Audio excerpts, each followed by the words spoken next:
This is one of the most overlooked vehicles in the compact crossover segment.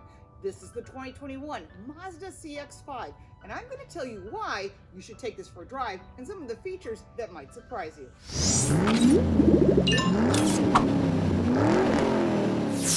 I'm Lauren Fix, and this is Car Coach Reports.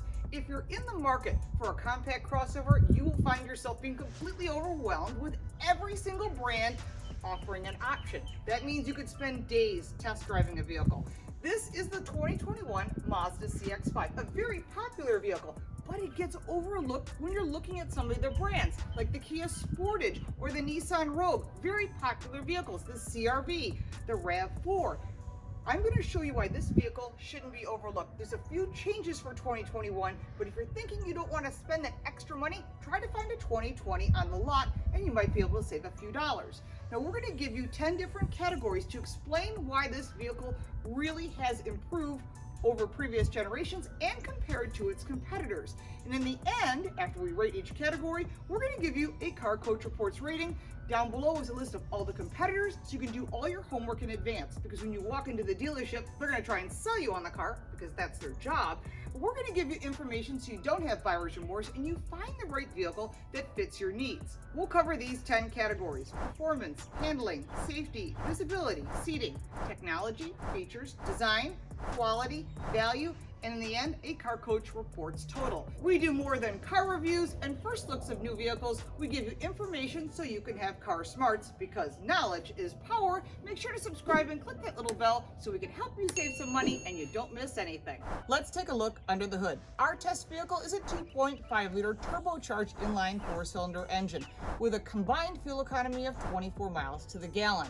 This vehicle is also available with different engines, but today we're going to be covering the 2.5-liter turbo Skyactive engine. 0 to 60 in sport mode, 6.6 seconds. Not bad. That Skyactive engine does a good job, gives it good performance, and we reach 60 at a really reasonable rate in this category. One thing to note, it will run on 87 octane. One thing to note, if you run 93 octane instead of the 87, which it will run on, it boosts to 250 horsepower and 320 pound-feet of torque. Fuel economy combined is 24 miles to the gallon. This has really good pickup from a traffic light. That's in sport mode. Let's put it back into the normal mode, which you'll probably use most of the time. And this Skyactive motor does a nice job. We are running the 93 octane because we wanted to get the most performance out of this vehicle. Yes, it's going to cost you more. It will run on the lower octane gasoline just fine without a problem. The performance for this vehicle is no different than that of last year, but it was really good. And we did review this vehicle and I really liked it. When it comes to performance, this vehicle earns an 8. If handling is important to you, this CX-5 is at the top of the segment. It does a great job and it's fun to drive and it's sporty. Mazda is one of those vehicles that has really great handling and it's sporty and fun to drive, but people overlook it because they don't think it's going to be that. They think it's going to be just another vehicle in the category. But Mazda's always been known for the old term of zoom zoom. People know they're going to get a fun to drive vehicle. The brakes are firm on this vehicle. There's no sponginess. The distance in stopping is very respectable for other cars in this category, and the handling is very confidence building. If you're in the upper half of the country, you're going to want all-wheel drive. One thing to note, we have pretty rough roads here in New York State, and you can feel those bumps because of the stiffer suspension. That does give it better handling, but it's something to note that you should think about when you drive all the competition. Is it absorbing the potholes and the roughness in the road, or is it a harsher ride because of the fact that it has a sportier suspension? Just something to kind of keep in mind.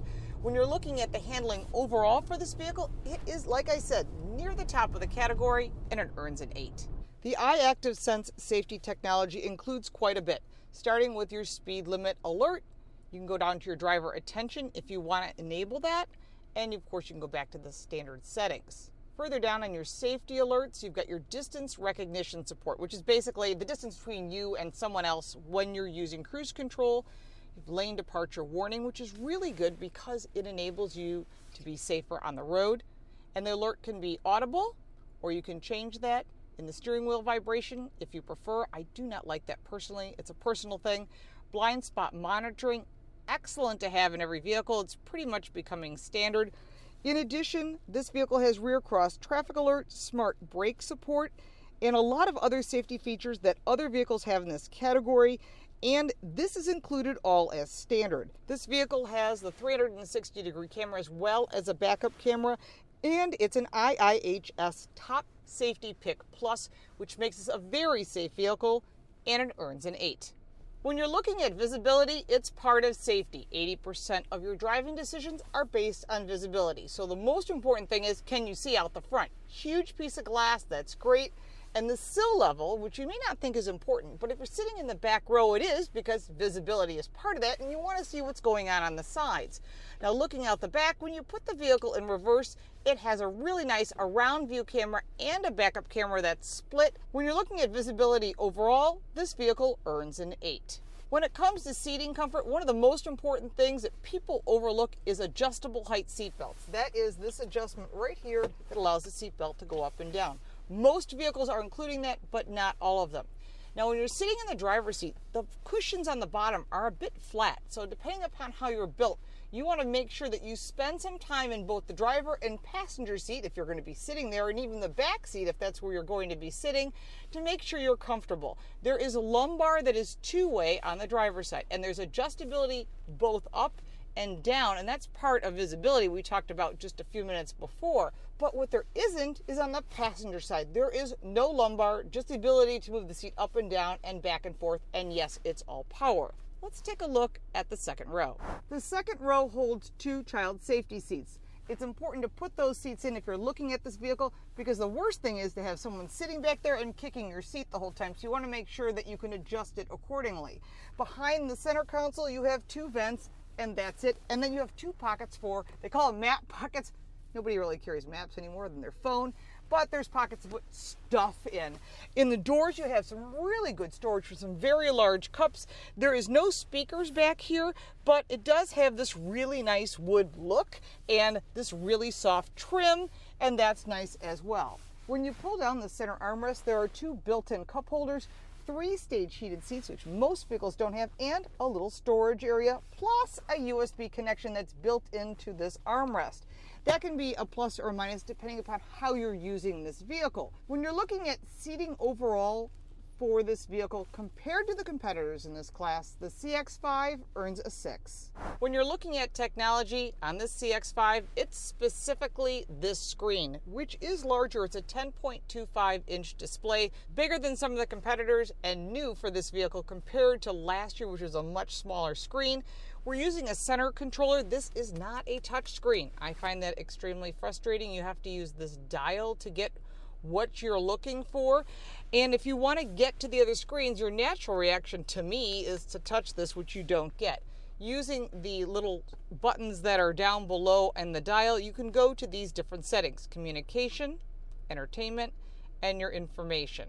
Well, starting here, there's not much other than your fuel information and SiriusXM travel, vehicle status. Heading back to that direction, you've got entertainment, which is of course your audio. You can do Apple CarPlay, Android Auto, which not every vehicle has without an additional charge. Your communications, which is your phone. You've got your navigation here.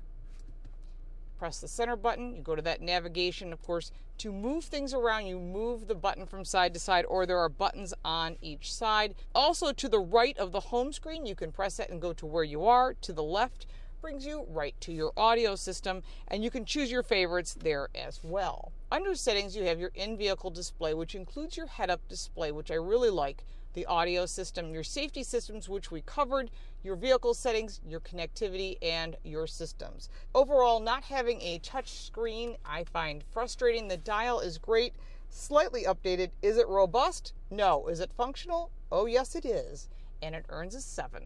When you're looking at the modern interior of this CX-5, it has something that other brands don't have, which is this dark chocolate colored interior. It's really nice, it's clean, it's warm, and I think it's nicer than just that hard black color. Now, one of the things when you're looking at the steering wheel itself, you've got your volume and your ability to change to the next song, And then you've got your phone on the left side. On the right side of the steering wheel, you've got your distance for your cruise control and your cruise control settings and the on and off. Pretty basic, pretty simple. One thing you'll also note with this vehicle is the paddle shifters are right here. Are you going to use them? Probably most people won't, but it's good to know that they're there. When you're looking at the left stalk, nothing unusual. Turn signal, headlights, that's great. Going to the right side, you have your wiper blades both front and rear. The gauges in front of you are analog, very easy to use, and that's good if you're looking at this as a used car because you won't have to worry about that digital dash potentially having an issue. The one thing you'll note is on the left side of the steering wheel there is an info button. As you press it, it changes to your trip computer. It has additional information for your safety, your fuel economy, and each of those things, including service, are right there in front of you, so it is a little bit digital, but they did a really nice job of integrating this. When you turn on the cruise control, you'll see that little line right in front of the vehicle right there. And you can use this button here on the right to change the distance for the automatic cruise control. The dash and all the areas where you'd put your hands are soft, and that's nice with real stitching. This is not leather, it is a look of leather. You've got chrome trim around the air vent, and then down here you have all your safety features, your park assist, your lane departure, hill descent cameras, and the opening of the trunk. There are 2 memory settings for the seat. Moving further down from the center screen, which we covered in technology, you've got 2 vents, your emergency button here, start, stop, your heated steering wheel, which is really nice to have. Heated and air-cooled seats are part of the climate control, which is right here. They did a nice job because a lot of this is extra in many brands, 3-stage heated and cooled seats. Below the climate control is a 12-volt outlet for charging and a nice little rubber storage area, your standard shifter, and then you've got your sport or your non-sport area. Behind the shifter is that media controller we talked about that controls all of the information you may need on your center screen.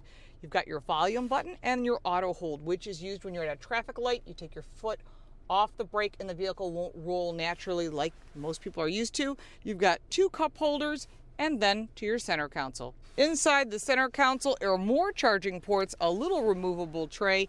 Now remember, there are different trim levels: Sport, Touring, Carbon Edition, Grand Touring, Carbon Edition Turbo, and Grand Touring Reserve, and the top of the line Signature Edition.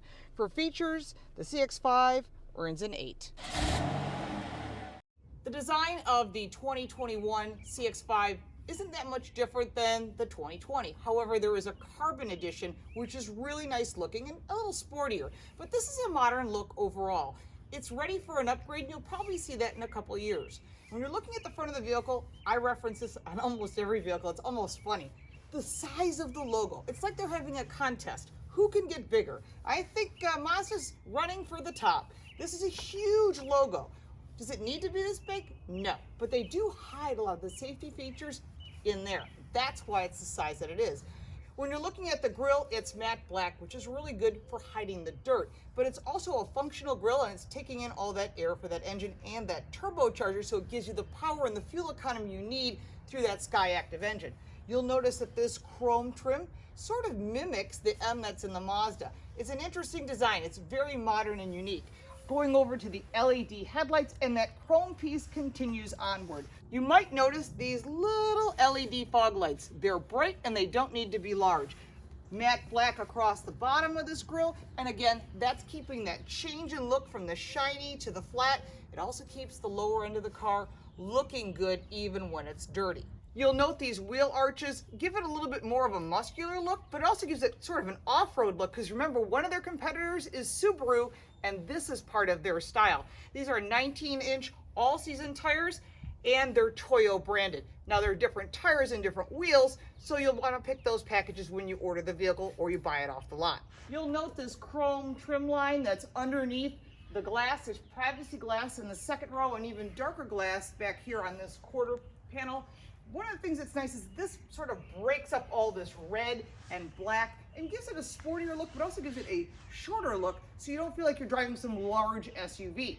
You'll note as you move around to the back of the car that the rear wing is integrated into the vehicle itself. That's important because that's why the rear wiper blade is down here, not tucked up underneath like you see in some of the competitors. There is a third brake light that's right here, this is a good piece of glass which gives you pretty good visibility. On the left side, you have the CX-5 signature and all-wheel drive, which is our test vehicle, Mazda logo, and then on this side, Skyactive, which is the engine, and it's turbocharged. Again, you can get it without that. It's going to give you better fuel economy, but you're going to lose something in the performance.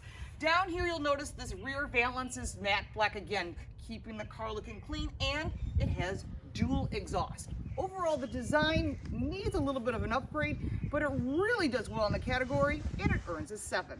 When you're looking at the quality of this vehicle, both inside and out, they've done a really nice job as far as paint quality, fit and finish, and all the materials. There's a 3-year, 36,000-mile warranty, and the powertrain is 6 years, 50,000 miles. For quality, we give it a 9. Coming around to the back, underneath the hatch, you've got 30.9 cubic feet of storage. Fold down that second row and you're up to 60 cubic feet of storage. Underneath your rear cover, you have a spare tire, which is a really nice feature to have because a lot of vehicles don't offer it. They give you a tire inflation kit, which doesn't always work. To put down the rear seat, all you have to do is pull and pull. Now remember, you have to make sure that the passenger seat is far enough forward so that the seats fold flat. When you're comparing this vehicle to other vehicles when it comes to storage, this is on the lower end, so it's important to check that cargo space depending upon what you're hauling. The CX-5 has some really great value compared to some of its competitors, starting as low as $25,000 up to $35,000, and then you get to add all those options. Even so, this really has great value and includes ventilated seats and heated seats that a lot of the other vehicles will charge up for, so it gets more expensive. So this really has great value when you look at that full competitor list. So when you're looking at value for the Mazda CX-5, it earns an 8. When you add up all 10 categories on the Mazda CX-5, one of the things you'll note that it does really well compared to some of its competition. And this is why this vehicle should not be overlooked. You're getting great performance, good fuel economy, amazing value. You're getting current technology and a lot of other features. Where it lacks is lumbar on the passenger side and some features that are a little bit dated. Does that make a difference? That's up to you, but one of the things you do need to know is over time, you're going to be using all these features on a regular basis. There's plenty of storage, and the warranty is pretty much equivalent to some of the competitors, except for the Korean brands, the Hyundai and the Kia. They have a longer warranty, and it's something that you need to consider. When you add up all 10 categories together, this vehicle earns a 77. Now, if you'd like to see more reviews on this car, you can check them out on my website at carcoachreports.com. It's available in English and Spanish, and we have other contributors so you can check out their content as well. There are a lot of other questions you might have about the Mazda CX-5. If so, put that in the comments down below and I'll get you an answer, because I want to give you as much information as you could possibly need before you go and make a decision. There's a lot of negotiation going on between the different brands, so you want to make sure to check your insurance as well as the cost of the vehicle. If you got value from this video, make sure to like it and share it with your friends, because we want to start the community and get everyone to discuss this vehicle. Did you buy it? If you didn't, what did you buy? So that we all can learn from this. And if you like cars, make sure to check out our podcast, Total Car Score. It's on all platforms. We give you even more insider information that you might want to know about. We appreciate your time, and we'll look forward to seeing you next time.